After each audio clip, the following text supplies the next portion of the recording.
Jarang ketemu Mbak Kunti itu lagi, dan gak tau kenapa gue malah rindu sama Mbak Kunti itu lagi.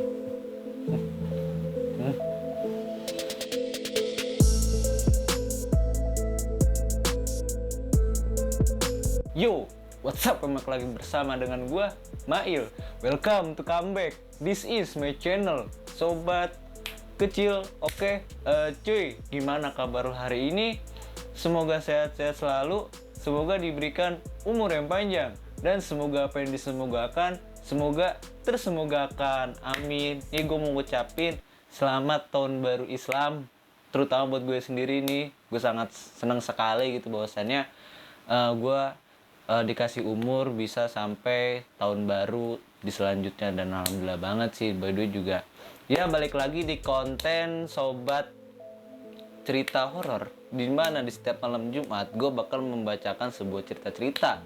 Dan di video kali ini gue akan membahas temanya itu tentang bikin merinding gue. Dan ini, oh iya, kemarin juga gue kan sempet tuh nge-share email gue, dan ternyata nih ada yang membagikan sebuah ceritanya, bahwasannya gue cerita dulu sedikit nih, bahwasannya dia ini seorang pekerja kantor yang barusan lulus tahun 2018, dan dia bekerja di sebuah perkantoran di daerah Jawa Tengah. Tapi katanya sih dia bahwasannya dia kayak rindu gitu sama setnya. Gue juga aneh gitu, gue juga nggak tahu sih. Tapi sebelum itu gue mau ngucapin juga terima kasih buat kalian yang udah nonton video gue kali ini. Jangan lupa subrek, dan jangan lupa tekan tombol loncengnya di bawah. Oke, segitu aja sih ya. Langsung aja ke intinya. Oke, cuy, di video kali ini gue mau membacakan sebuah cerita tentang kejadian bahwasanya ini adalah seorang remaja yang baru lulus, perkiraan sih tahun 2018 ataupun 2019, gue nggak tahu. Dan kemarin juga gue kaget gitu bahwasannya gue buka email, tuh nih kok siapa nih yang email ini panjang banget, dan ternyata dia menceritakan sebuah cerita kejadiannya di tahun berapa gue nggak tahu. Oke, langsung aja gue bacain ya. Ini ternyata namanya itu dari Eka Muhammad. Oke. Yang judulnya Mbak Kunti berambut panjang yang gue rinduin. Bisa lu dirinduin sama setan lu. Assalamualaikum bang. Waalaikumsalam. Sebelumnya kenalin, nama gue Eka Muhammad Syarifuddin, dan biasa gue dipanggil Black. Iya bang Black. Dan gue tinggal di daerah Jawa Tengah, yaitu Solo. Oh, jadi ini tinggalnya di daerah Solo, Jawa Tengah. Singkat cerita gini bang, gue adalah seorang pria yang baru lulus tahun 2018, yang dikenal sebagai anak pantang menyerah untuk menggapai cita-cita, dan di sela-sela waktu gue selalu belajar dan mencari uang untuk kebutuhan sehari-hari. Jadi dia ini adalah seorang pria yang baru lulus, ternyata baru lulus tuh dia tahun 2018, yang katanya nih dikenal sama teman-temannya itu dia seorang anak yang pantang menyerah dan tidak mudah menyerah. Oke. Singkat cerita, gue bekerja di suatu perusahaan yang terdapat di kota Solo, dan gue sebagai staf admin di perusahaan tersebut. Namun gue nggak berlangsung lama, cuman ya sekitar 3 bulan aja. Oh, jadi dia ini seorang pekerja, itu sebagai admin di suatu perkantoran yang ada di suatu perusahaan yang ada di Solo. Dan dia bekerja di situ dia nggak lama ya, kata dia sih cuma 3 bulan aja. Oke, next. Pada saat gue kerja, gue selalu balik setiap jam 11 malam. Pada suatu malam, terpaksa gue harus balik jam setengah 2 dini hari. Nggak tahu kenapa, gue jadi takut buat balik ke rumah. Emang sih, pada saat hari itu gue ngerasain hal aneh bang. Mulai dari mual, pusing, dan sakit kepala yang luar biasa. Jadi pada saat dia kerja, dia selalu balik jam 11 malam ke atas. Nah, pada di hari itu juga tuh, dia ngerasa kayak ada ngeganjel, ataupun menurut dia itu ada yang ngerasa aneh, ya kan? Nggak kayak hari-hari biasanya gitu. Biasanya kan hari-hari normal gitu, dia nggak nih. Dan ternyata pas di hari itu dia ngerasain kayak mual, terus kepala pusing ataupun apa. Next. Pada saat gue ngerasain mual, gue langsung ke kamar mandi di lantai 1. Dan seketika gue langsung mengingat kalau hari ini tuh malam Jumat. Jadi setelah dia mual nih, dia langsung ke kamar mandi, dan dia langsung kayak keinget, oh ternyata ini malam Jumat. Dan gue juga nggak tahu kenapa kok malam Jumat ini nggak menyenangkan dan gue ngerasa sangat berat buat balik ke rumah. Oh, sini udah mulai merinding gue nih. Dan dia bilang katanya gini, dan gue juga nggak tahu kenapa. Dia ini nggak tahu kenapa bahwasanya malam Jumat ini dia ngerasa kayak berat banget nih buat balik ke rumah. Dan menurut dia ini malam Jumat ini, menurut dia itu kayak bener-bener aneh aja gitu dan nggak menyenangkan menurut dia. Oke, next. Dan akhirnya jam 1 malam gue memutuskan buat balik ke rumah sama temen gue bang. Sampai di pertigaan samping kantor, motor gue tiba-tiba mogok. Akhirnya gue benerin sendirian dan alhamdulillah motor gue bisa nyala lagi. Dan mungkin dia dipaksa kali ya, bahwasannya dia kayak pengen nginep aja di kantornya gitu loh. Dia pengen nginep dan dia nggak mau balik.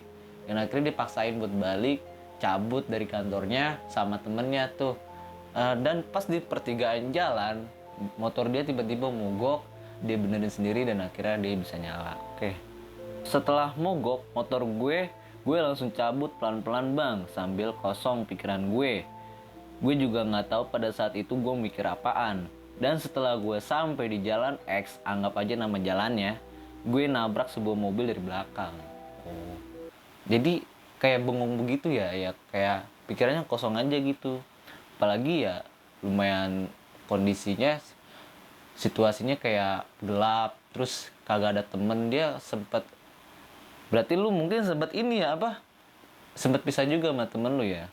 Oh mungkin dia bareng sama temennya itu pas sampai di kantornya, jadi pas balik sendiri-sendiri kali, begitu ya? Dan akhirnya gue jatuh seperti ada benda berat yang menimpa di tubuh gue. Dan pada saat gue nengok ke belakang ternyata ada mbak-mbak yang bentukannya itu mirip seperti Kunti. Dan dia natap gue secara tajam bang, gitu. Dia nabrak mobil nih, jeder, jatuh kan. Terus dia ngerasa nih kok badan gue ada yang berat ya. Padahal gue nggak makan apa-apa gitu. Pas gue nengok ke belakang, berat. Kayak ada mbak-mbak gitu, yang natap tajam gitu. Awas lu bang, jatuh cinta ntar. Tanpa pikir panjang, gue langsung cabut bang, dan gue langsung hiraukan mbak-mbak tadi. Terus juga gue langsung bangun dari motor, terus ngecek ada apa yang lecet, dan ternyata nggak ada lecet sama sekali. Gak lama gue nengok ke belakang lagi, ternyata mbak-mbak yang menurut gue mirip Kunti itu udah nggak ada. Berarti itu bener cuy, bener itu tuh seorang mbak Kunti. Kalau misalkan emang dia bentuk wujud nyata, pasti dia bakalan ada kan, gak mungkin hilang kan. Kayak itu tuh, yang diem-diem hilang gitu. Tau-taunya udah sama teman sendiri aja, ya kan? Jadi bahwasannya dia itu nabrak mobil dari belakang, jebret, terus dia jatuh.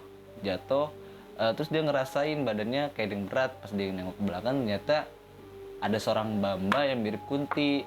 Akhirnya dia ditatap tuh, matanya tuh kayak tatap biasalah. Dan akhirnya dia langsung bangun, dia hirauin aja, kayak ngeceknya ada yang lecet apa enggak. Dan ternyata pas dia nengok lagi, ternyata udah nggak ada tuh mbak Kuntinya tuh. Dengan rada bingung, akhirnya gue tetap melanjutkan perjalanan pulang. Gue sambil merenung dengan kecepatan 40 km per jam. Dan gue berpikir ketika gue tadi jatuh, terus si mbak tadi ikutan jatuh juga.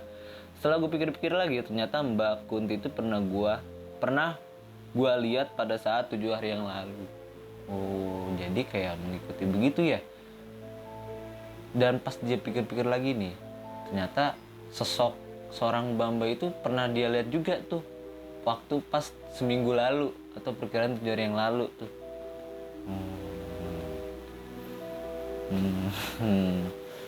Setelah kejadian itu beberapa hari kemudian gue main sama cewek gue bang, ketawa mangu. Dan pas sampai sana gue ngeliat Mbak Kunti itu lagi di pinggir jalan.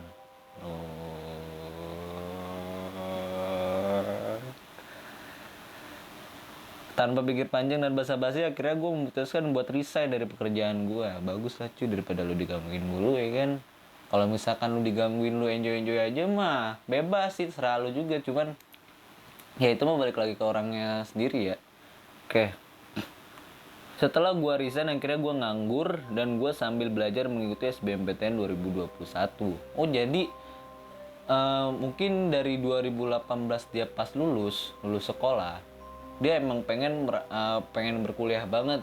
Dan ternyata kalau gue baca ya, mungkin dia orangnya sosok pekerja keras, cuman mohon maaf aja dia kurang dari segi finansialnya, dan dia nggak mau ngerepotin orang tuanya. Akhirnya dia bekerja di suatu perusahaan ataupun dia ngelontang-lantung nyari pekerjaan buat membiayai kuliahnya sendiri, ya kan begitu.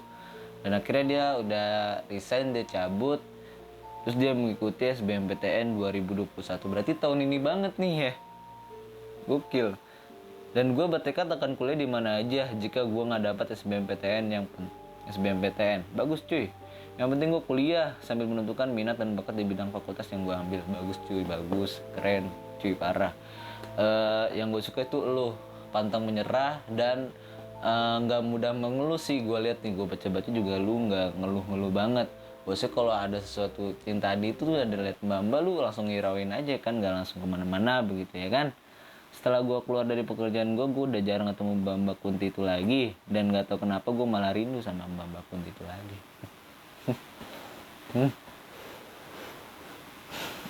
Rinduin mbak-mbak gitu. Mungkin segitu aja bang cerita dari gue. Mohon maaf apabila kepanjangan. Sehat-sehat selalu bang buat lu bang. Semoga semakin sukses ke depannya dan semoga cerita gue bisa dibacain di tema bikin merinding gue. Oke, cuy, gue mau ngucapin terima kasih banget nih buat lu yang baru pertama kali nih, yang baru pertama kali orang yang email gue gitu loh. Wah, cuy, gokil sih, keren. Gue kemarin juga sempat nge-share email gue itu, gue cuma iseng aja dan ternyata emang beneran ada gitu yang nge-share. Gila, keren cuy.